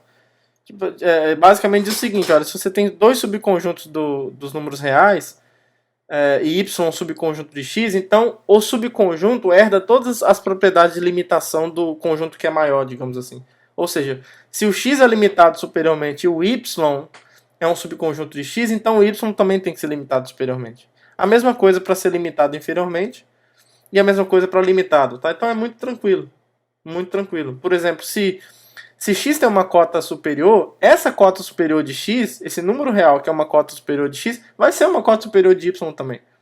Tá? Se x é menor ou igual a c para todo x em x, em particular para os elementos de y isso é satisfeito. Tá? Então assim, eu vou deixar vocês escreverem a demonstração desse corolário, mas é muito fácil, é muito rápido. Aí o item C é imediato dos itens A e B. Tá? Então não nem preciso usar a última proposição. Aqui eu dei um mole, eu poderia ter colocado esse corolário junto na página da definição de limitação que nós demos. Mas não tem problema, está registrado o resultado aí, quando a gente precisar usar, a gente vai utilizar. E aí uma importante proposição que nós temos é que o conjunto dos números naturais não é um subconjunto limitado superiormente da reta. Tá? Ele é até limitado inferiormente. Né? O número 1 é uma cota inferior. É o ínfimo, né, digamos assim, é o ínfimo do conjunto dos números naturais. Se você for zero naturalista, o zero seria o ínfimo dos naturais. Mas ele não tem supremo. E isso aí independe da sua religião acerca do zero ser natural ou não. Ele não tem supremo. Tá? Aliás, ele não é limitado superiormente. Isso é bem razoável, né? De você pensando intuitivamente nos números naturais distribuídos na reta, não é nada razoável você imaginar que isso vai até um certo ponto. É razoável imaginar que eles se distribuem por toda a reta, né? Então a gente prova por contradição. Vamos supor por absurdo que n seja limitado superiormente. Bom, se a gente supõe que o n é limitado superiormente, o conjunto dos naturais, ele é um subconjunto não vazio, claro, infinito até, dos reais, então ele vai ter que ter um supremo, né? Então a gente pode tomar C como o supremo dos naturais. Certo? E aí a ideia para nós aqui é encontrar, para a gente montar a nossa contradição, você tem aqui a reta, aí a gente encontrou, por um argumento de contradição, uma besta fera C aqui, que aparentemente não tem nenhum número natural depois dele. A gente quer provar, para gerar a nossa contradição, para gerar a contradição, a gente tem que encontrar algum número natural aqui na frente, ó. É isso que a gente quer encontrar, um número natural que seja maior do que o C, porque isso vai nos dar uma contradição.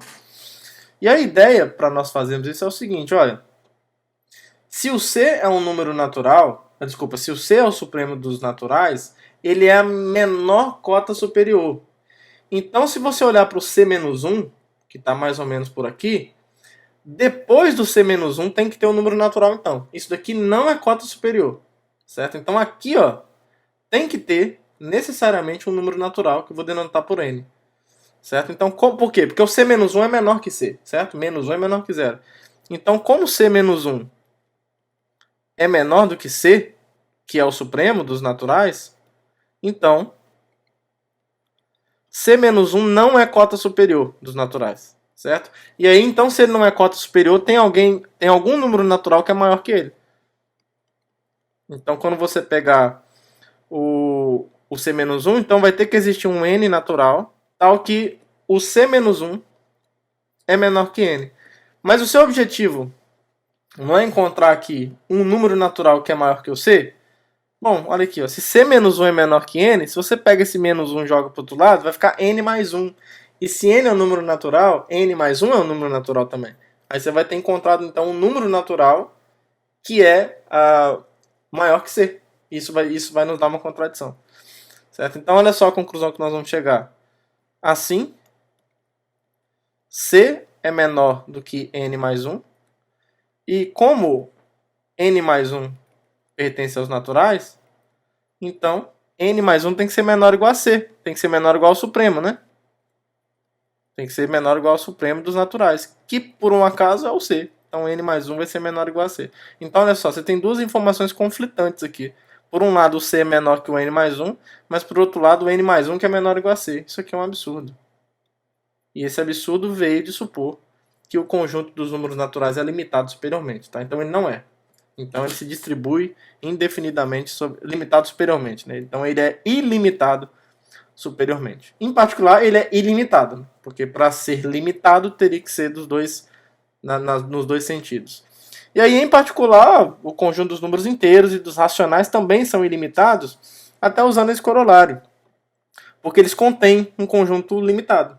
Ó, é só você pensar aqui, se o Z fosse limitado, o N também seria, porque N é um subconjunto. E aí, pelo que nós discutimos anteriormente, qualquer subconjunto de algo limitado continuaria sendo limitado. Isso daria uma contradição. E a mesma coisa os racionais. Os racionais também são ilimitados. No caso de Z, ele é até ilimitado inferiormente também. Né? É um bom exercício provar isso. E o Q, ele é ilimitado tanto superiormente quanto inferiormente também. Justamente porque Z é ilimitado superiormente e também é ilimitado inferiormente, no caso de Z. É um exercício que você prova parecido com isso que eu fiz aqui para os naturais. Tá, pessoal? Então, é um resultado clássico que tem uma implicação, que é essa daqui, ó. O ínfimo desse conjunto das frações 1 sobre n com n natural é zero. Não é bem na aula de hoje, mas em algum momento a gente vai usar isso aqui, a gente vai usar esse resultado como um passo técnico importante para demonstrar um importante teorema, tá? Que eu já vou deixar demonstrado aqui para vocês. Então, o ínfimo desse conjunto é zero. Claro que zero é uma cota inferior. Tá? Então, assim, isso é verdade que isso daqui acontece. Ó. Como é que eu mostro que o ínfimo é zero? Eu tenho que mostrar que é uma cota inferior primeiro, mas é claro que isso daqui acontece. 1 sobre n é maior do que ou igual a zero. É o inverso do n, né? Então lembra que num corpo ordenado, se um elemento é maior ou igual a zero e ele é diferente... Isso aqui na verdade é maior que zero, né? Isso aqui 1 sobre n é maior que zero, na verdade. Porque o n é positivo, então o seu inverso também vai ter que ser. Porque a ideia é a seguinte, né? Não me aguento. Né? Se isso aqui aconteceu, se 1 sobre n for menor que zero, for menor ou igual a zero, por exemplo, o n natural, ele é positivo. Ele é maior que zero. Então, vale a compatibilidade. Se você multiplicar em ambos os lados, você vai chegar à conclusão que o n vezes 1 sobre n vai ser menor ou igual a n vezes zero. Só que isso daqui é zero e isso daqui vai ser 1. Aí você vai chegar na conclusão que 1 é menor ou igual a zero. Isso não é verdade em nenhum anel ordenado. Então esse absurdo vem de você supor que isso daqui acontece. Então 1 sobre n tem que ser maior que zero, seja lá qual for o número natural n. Então de fato, isso daqui mostra que zero é uma cota inferior. É uma cota inferior. Tá? Aí agora a gente tem que provar que ele é a menor cota inferior. Aliás, que é a maior cota inferior, né? O ínfimo, eu vou confundir isso. Na hora de falar a gente se confunde mesmo, mas a cota inferior é a maior que faz sentido falar, né? Que no caso é o ínfimo. Deixa eu montar a demonstração assim, quer ver, pessoal? Isso daqui mostra o seguinte, que zero é uma cota inferior, né? Assim, zero é cota inferior de A. Esse conjunto é não vazio, então a gente pode tomar o ínfimo. E aí eu vou mostrar que esse ínfimo é zero. Então tome C como sendo o ínfimo do A. Certo? Bom, o fato do C ser o ínfimo de A já nos dá isso, né? Já nos dá que o C é maior ou igual a zero, porque o C é a maior cota inferior. Então, como o zero é uma cota inferior, o C é a maior delas. Então, o C tem que ser maior ou igual a zero. Ele tem que ser maior ou igual a essa cota inferior aí. Aí a gente vai provar que o C é igual a zero. Aí a gente faz por contradição. Basta a gente supor por absurdo que o C é maior que zero e chegar numa contradição. Então ele não vai poder ser estritamente maior, então a gente vai chegar numa contradição. Então suponha para o absurdo que C seja maior que zero. Que seja, né? Suponha para o absurdo que C seja maior que zero, vamos colocar o símbolo certo, né? Então olha só o que vai acontecer. Ó. Se o C for maior que zero, ele sendo ínfimo, ele é uma cota inferior. Ele é uma cota inferior ele é uma cota inferior do conjunto, né? Então isso daqui acontece, ó. Logo, 1 sobre n é maior ou igual a C para todo n natural. Não é verdade? Isso vai ser verdade. Agora, se eu assumo que o C é maior que zero, eu posso multiplicar por 1 sobre C em ambos os lados aqui. E depois passar esse n para o outro lado multiplicando. Então isso aqui vai acontecer. Ó. Como o C é maior que zero, eu posso passar ele dividindo aqui, certo? Porque ele e não vai alterar a desigualdade. Então a gente vai chegar nisso aqui. 1 sobre C é maior ou igual, vou jogar esse n para cá, n é positivo, então não vai alterar a desigualdade também. 1 sobre C é maior ou igual a n para todo n natural. E olha só o que a gente vai chegar. Ó. Que n é menor ou igual a 1 sobre C para todo n natural. Isso está nos dando uma cota superior para o conjunto dos naturais. Isso aqui está nos dizendo que 1 sobre C é uma cota superior para o conjunto dos naturais. Então isso está provando que o n é limitado superiormente. Mas isso é um absurdo pela última proposição que nós provamos. Isso é falso. Isso aqui é absurdo. Na última proposição nós vimos que o conjunto dos naturais não é limitado superiormente. Tá? Então isso veio de supor que o C é maior que zero. Então não tem para onde correr. O C não pode ser maior que zero. Então como ele é maior do que ou igual a zero e não é maior que zero, né, o C tem que ser menor ou igual a zero. Então ele tem que ser igual a zero. Portanto o C tem que ser menor ou igual a zero. E daí, se ele é maior ou igual e menor ou igual, então ele tem que ser igual. O que implica então que o C foi definido como ínfimo, né? Então o ínfimo de A é o zero, então isso fecha a demonstração dessa proposição, que no futuro vai ser bastante útil. E para finalizar a nossa aula, a gente vai provar que o corpo dos reais é arquimediano. Então basicamente é provar que se eu pegar dois números positivos, quaisquer, não importa qual deles é maior, se um deles é maior, não importa. É possível você encontrar um número natural tal que, escolhendo um deles para fazer a comparação, mesmo que o A seja menor que o B, não tem problema. Tem como multiplicar o A por um certo número natural de modo a torná-lo, entre aspas, maior que o B. Tá? Essa propriedade é muito importante dentro de anéis ordenados e é chamada de propriedade arquimediana. E os reais possuem essa propriedade. Certo? Por exemplo, o corpo dos reais é o único corpo arquimediano completo. Além de ser ordenado, essa propriedade ela é fundamental para caracterizar o corpo dos números reais, claro, a menos de isomorfismo, né? Essa unicidade é a menos de isomorfismo. Então aqui não vai ter muita complicação, apesar de ser um teorema, de ser uma propriedade importante. Com os resultados que a gente já tem, fica simples de encontrar esse n, dado esses dois números positivos, porque olha só, é só você ser um pouco malandro, né? Você quer encontrar, você não sabe qual é o n ainda, mas você sabe, você quer chegar nisso. Você quer chegar nisso. Agora, o A e o B são dados, né? São positivos. Então, se você quiser jogar para o outro lado, dividindo, fazer essas coisas, a desigualdade não vai ser alterada. Então, por exemplo, se você quiser deixar o n parado de um lado, você quer encontrar um número natural que satisfaz isso, ó, maior que o B sobre A, por exemplo. Certo? E isso é possível encontrar justamente porque nós já vimos que o conjunto dos números naturais não é limitado superiormente. Então, para esses dois números dados, A e B, que são positivos, o B sobre A continua sendo um número positivo, mas não é cota superior dos naturais, porque ninguém é. Então é possível encontrar um número natural que é maior que esse cara, e aí, depois, encontrando isso, a gente tem aquilo que a gente precisa. Tá? Então é basicamente isso. Então, como n não é limitado superiormente, então existe um número natural, n, tal que o n é estritamente maior do que o b sobre o a. Certo? Aí agora você usa a hipótese. Como o a é maior que zero, então quando você multiplicar por a em ambos os lados nessa desigualdade estrita, ou seja, jogar esse a multiplicando para cá, a desigualdade vai ser mantida. Né? Então o na vai ser maior que o b. E é só isso. Tá? E é só isso. Então essa propriedade veio como um corolário bem rápido do fato do conjunto dos números naturais não ser limitado superiormente. Tá, pessoal? Então eu vou encerrar a aula de hoje com esse teorema. Espero que vocês tenham gostado. Que todos tenham um bom dia, uma boa tarde, uma boa noite. Um abraço para todo mundo e até a próxima aula. Tchau, tchau.